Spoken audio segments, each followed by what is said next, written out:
Você já confiou tanto em alguém a ponto de apostar sua vida profissional nas mãos dessa pessoa, só para depois descobrir que ela estava cavando sua cova por trás? Eu confiei. Eu acreditei. Eu fui leal. Mas o que meu chefe fez comigo foi muito além de uma simples traição. Ele tentou acabar comigo de forma silenciosa, fria e calculada. Eu era só mais um funcionário esforçado, daqueles que chega cedo, sai tarde, não reclama e carrega o peso da empresa nas costas. Tudo para um dia ser reconhecido. E durante anos eu aceitei migalhas esperando por uma promoção que ele sempre prometia, mas nunca entregava. O que eu não sabia é que ele nunca teve a intenção de me promover. Na verdade, ele tinha outros planos. Me sabotar, me isolar e, no fim, me demitir. Mas o que ele não imaginava é que eu já sabia de tudo.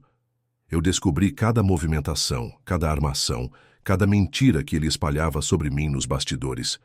Eu vi com meus próprios olhos os e-mails que ele mandava tentando me queimar com os executivos, os projetos que ele assinava no meu lugar, os erros dele que ele jogava em mim. Ele achava que eu era burro, achava que eu era fraco, mas ele esqueceu de um detalhe.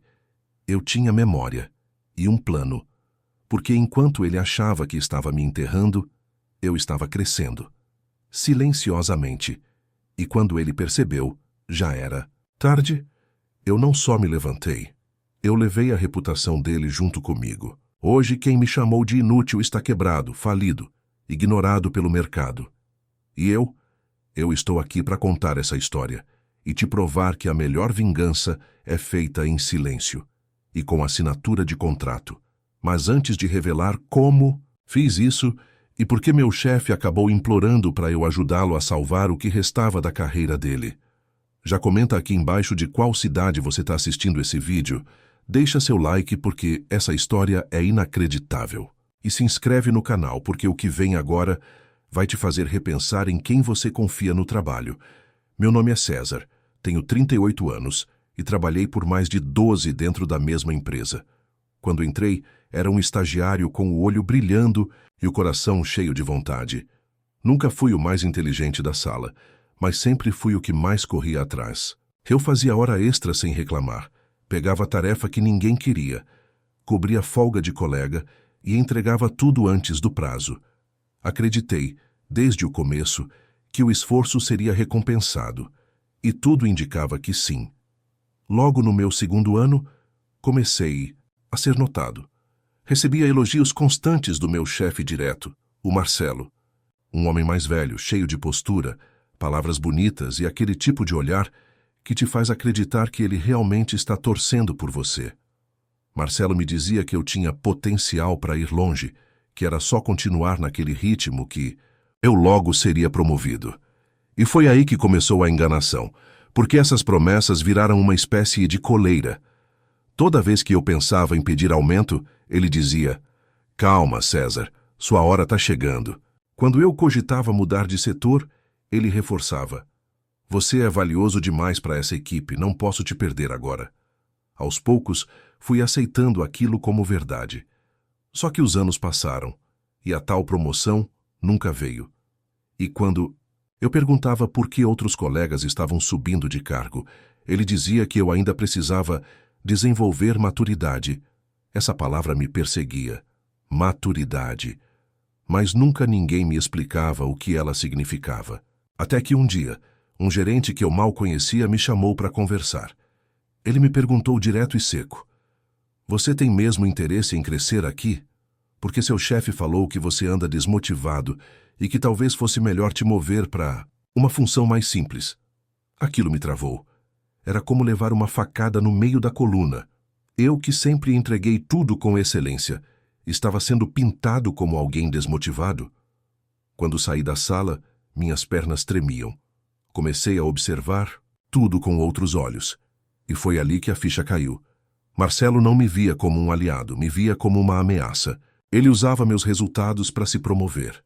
Pegava projetos meus, alterava os créditos e ainda dizia aos superiores que eu era instável emocionalmente. Ele sorria para mim durante o expediente e me apunhalava assim que eu saía. Só que ele cometeu um erro que custaria muito caro. Ele esqueceu que, mesmo sendo invisível para muitos, eu observava tudo.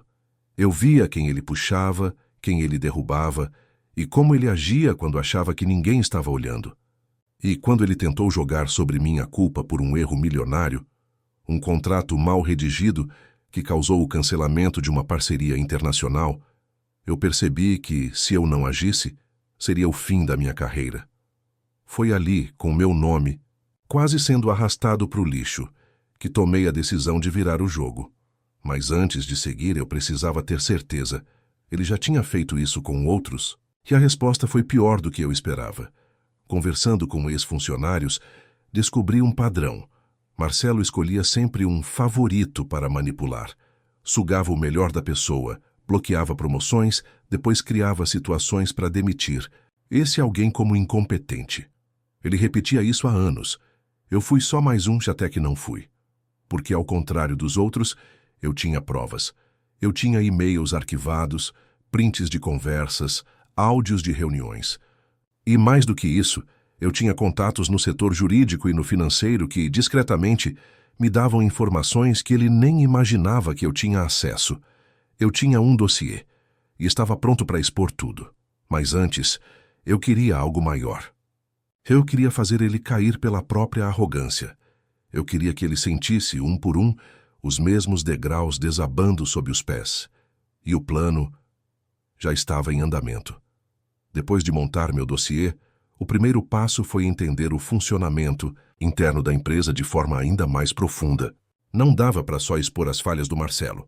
Eu precisava mostrar que ele era o verdadeiro responsável pela deterioração dos resultados e pelo clima tóxico que ele mesmo cultivava. Comecei a me aproximar de setores que ele negligenciava ou ignorava. Era como se ele quisesse controlar tudo, mas não desse conta do próprio peso. Usei minha experiência e conhecimento para criar soluções e apresentar projetos que nem sequer passavam perto da mesa dele. Fui direto para os diretores e até para o conselho, sempre com provas concretas e argumentos que não deixavam margem para dúvida. A cada reunião eu ganhava aliados, pessoas que já estavam cansadas das manobras de Marcelo, mas que nunca tiveram coragem de agir. Eu me tornei a voz da mudança que eles tanto queriam ouvir. Tudo isso, é claro, em silêncio, sem dar pistas para o chefe que ainda me observava com olhos atentos. Mas não foi só dentro da empresa que minha ascensão começou. Eu também investi pesado em mim mesmo fora do trabalho. Cursos, especializações, networking com pessoas influentes no mercado. Minha reputação começou a crescer como uma onda que ninguém podia conter. E enquanto isso, Marcelo continuava cavando sua própria cova, cometendo erros cada vez mais graves na gestão. Seus ataques contra mim ficaram mais agressivos e desesperados. Tentou desacreditar minhas propostas, espalhou boatos sobre minha instabilidade emocional e até tentou me envolver em um caso falso de quebra de confidencialidade. Tudo para me desqualificar. Mas, com o dossiê, consegui desmascarar cada uma dessas tentativas. Apresentei os documentos que provavam que ele forjava situações para prejudicar minha imagem, e isso fez com que a diretoria abrisse uma investigação formal contra ele. O que aconteceu depois mudou o jogo por completo. Marcelo começou a perder o apoio dos aliados dentro da empresa. Pessoas que antes o protegiam passaram a se afastar. Alguns até vieram falar comigo, pedindo para que eu assumisse a liderança, pois já não acreditavam mais na capacidade dele. Enquanto isso, o mercado começou a perceber a crise interna da empresa. E os contratos começaram a ser cancelados, clientes a migrar para a concorrência e os resultados financeiros despencaram. Em menos de um ano, a empresa que Marcelo comandava começou a entrar em falência. A pressão aumentava dia após dia, até que o próprio conselho de administração o forçou a pedir demissão. A queda dele foi rápida e dolorosa. Hoje Marcelo está longe do mercado, tentando limpar o nome em processos judiciais que ainda correm contra ele. E eu assumi o cargo que sempre quis, com reconhecimento, respeito e a certeza de que minha luta valeu a pena. Mas o mais importante dessa história não é só a minha vitória, e sim a lição que fica. Nunca subestime quem você tenta enterrar, porque a ascensão pode vir das cinzas da injustiça e a vingança mais poderosa é aquela que você constrói com dignidade e inteligência. Chegou o momento em que tudo saiu do controle para Marcelo, e eu precisei estar pronto para o confronto que sabia que viria. Depois de meses trabalhando nos bastidores para derrubá-lo, ele finalmente percebeu que eu estava no comando da situação. Foi numa reunião tensa, onde ele tentou pela última vez usar o poder que ainda tinha para me intimidar. Eu lembro do olhar dele. Era uma mistura de surpresa, raiva e medo. Ele tentou me desmerecer na frente de todos, soltando aquelas frases de sempre, jogando acusações falsas, tentando colocar dúvidas na cabeça dos diretores e colegas. Mas eu estava preparado. Mostrei os documentos que ele nunca esperava que eu tivesse. Expus as provas da sabotagem, das mentiras, das manipulações. A sala ficou em silêncio. O peso da verdade parecia esmagar cada palavra dele. Ele não conseguiu rebater. Foi quando Marcelo, quebrado, tentou uma última cartada. Tentou fazer um acordo comigo, um pedido desesperado para que eu o ajudasse a sair dessa, prometendo não fazer mais nada contra ele. Foi o auge da humilhação. O homem que tentou enterrar minha carreira implorando por clemência. Eu me mantive firme, mas decidi ouvir. Sabia que essa era a minha chance de consolidar minha vitória, de virar o jogo definitivamente. Aceitei conversar, mas com uma condição. Ele teria que admitir tudo o que fez e me entregar todos os documentos que ainda guardava para tentar me prejudicar no futuro. Ele concordou, claro, porque sabia que não tinha mais saída. Foi o começo do fim. Com o acordo assinado, usei tudo que ele entregou para ajudar a empresa a se reerguer e eliminar as últimas raízes da corrupção que ele havia implantado. Marcelo foi embora para sempre, e a empresa, agora sob minha liderança, deu a volta por cima. Eu me tornei exemplo não só de resistência, mas de superação e justiça. Essa história mostra que mesmo quando parece que tudo está perdido, quando alguém tenta enterrar sua carreira, a verdade e a persistência podem transformar essa situação em um degrau para o sucesso. Hoje, vejo que o maior fracasso do Marcelo não foi perder o emprego, foi subestimar quem ele pensava ser só um funcionário comum. E essa lição eu levo para a vida. Após toda essa batalha, muita coisa mudou. A empresa renasceu das cinzas, mas o que poucos sabem é que a verdadeira vitória foi muito além do que vocês ouviram até aqui. Enquanto Marcelo lutava para se manter de pé, eu descobri algo que mudaria o rumo da história. Documentos secretos que ele tentou esconder, revelando que sua falência não foi apenas resultado da má gestão, mas de um esquema criminoso muito maior envolvendo pessoas influentes do mercado financeiro. Essa descoberta me colocou em uma encruzilhada. Se eu fosse revelar tudo de uma vez, poderia destruir não só o Marcelo, mas várias outras pessoas poderosas, e me tornar um alvo. Foi aí que entendi. Minha ascensão não era só sobre mim, mas sobre justiça verdadeira. Decidi agir com cautela, reunindo provas, alinhando aliados para derrubar toda essa rede. Uma peça de cada vez. Mas nem tudo saiu como planejado. Algumas dessas pessoas começaram a se mover contra mim de formas que eu nem imaginava. Enfrentei ameaças veladas, tentativas de sabotagem, até um atentado que quase me tirou da jogada.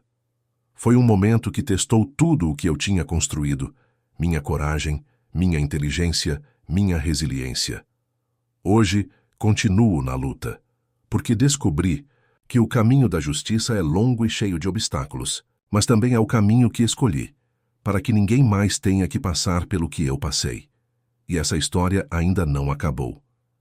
Há capítulos que ainda serão escritos, segredos que ainda serão revelados, e batalhas que ainda serão travadas. Se você quer saber o que vem a seguir, e como eu pretendo derrubar essa rede de corrupção de uma vez por todas, não deixe de acompanhar meu canal. Aqui eu vou contar tudo, passo a passo, mostrando que a ascensão verdadeira nasce da coragem de enfrentar o impossível. Então, deixe seu like, se inscreva e comente aqui embaixo de qual cidade você está me assistindo. Quero saber com quem estou nessa jornada. Porque juntos podemos transformar histórias como a minha em histórias de vitória para todos.